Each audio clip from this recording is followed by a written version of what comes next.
राधे राधे मेरे प्यारे भाइयों बहनों माताओं व बंधुओं, सनातन धर्म चैनल में आपका स्वागत है। यदि आपने हमारा चैनल अब तक सब्सक्राइब नहीं किया है तो जरूर करें और बेल आइकॉन दबाना न भूलें ताकि आपको हमारी आने वाली सारी वीडियो की जानकारी सबसे पहले हो सके। तो चलिए शुरू करते हैं। देवउठनी एकादशी व्रत कथा। एक राजा के राज्य में सभी लोग एकादशी का व्रत रखते थे। प्रजा तथा नौकर चाकरों से लेकर पशुओं तक को एकादशी के दिन अन्न नहीं दिया जाता था। एक दिन किसी दूसरे राज्य का एक व्यक्ति राजा के पास आकर बोला, महाराज, कृपा करके मुझे नौकरी पर रख लें। तब राजा ने उसके सामने एक शर्त रखी कि ठीक है, रख लेते हैं, किंतु रोज तो तुम्हें खाने को सब कुछ मिलेगा पर एकादशी को अन्न नहीं मिलेगा।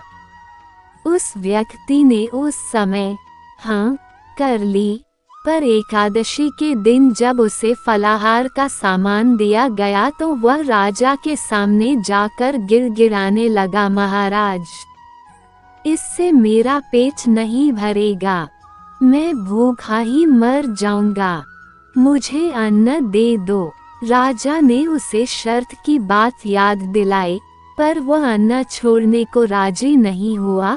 तब राजा ने उसे आटा, दाल, चावल आदि दिए। वह नित्य की तरह नदी पर पहुंचा और स्नान कर भोजन पकाने लगा। जब भोजन बन गया तो वह भगवान को बुलाने लगा, आओ भगवान, भोजन तैयार है।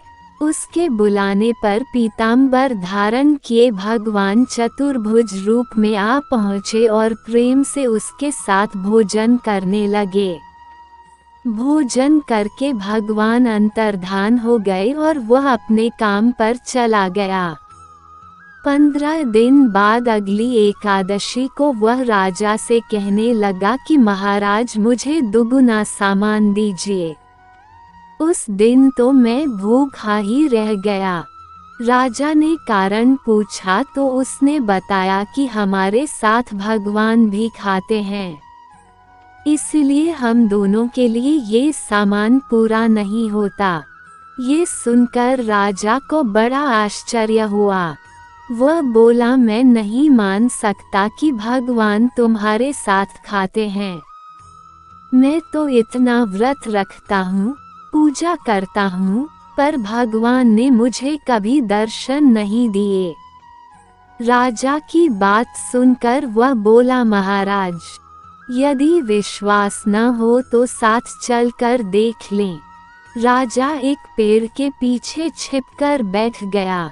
उस व्यक्ति ने भोजन बनाया तथा भगवान को शाम तक पुकारता रहा, परंतु भगवान न आए।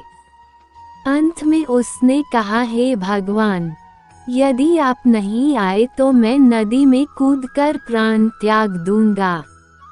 लेकिन भगवान नहीं आए। तब वह प्राण त्यागने के उद्देश्य से नदी की तरफ बढ़ा। प्राण त्यागने का उसका दृढ़ इरादा जान शीघ्र ही भगवान ने प्रकट होकर उसे रोक लिया और साथ बैठकर भोजन करने लगे। खा पीकर वे उसे अपने विमान में बिठाकर अपने धाम ले गए। ये देख राजा ने सोचा कि व्रत उपवास से तब तक कोई फायदा नहीं होता जब तक मन शुद्ध न हो। इससे राजा को ज्ञान मिला। वह भी मन से व्रत उपवास करने लगा और अंत में स्वर्ग को प्राप्त हुआ। आपको हमारी वीडियो पसंद आती है तो वीडियो को लाइक और शेयर जरूर करें और कमेंट में राधे राधे लिखना ना भूलें।